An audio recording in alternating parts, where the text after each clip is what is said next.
You ask Tiger to solve. This deals with linear equations with one unknown. The final result is x equals -48. Let's solve it step by step. Swap sides. Isolate the x. Multiply both sides by 8. Group like terms. Multiply the coefficients. Simplify the arithmetic.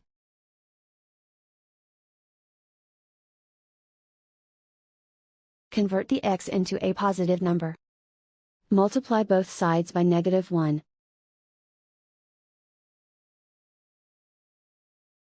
Remove the ones.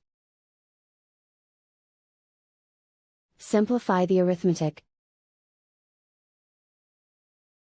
And so the final result is x equals -48.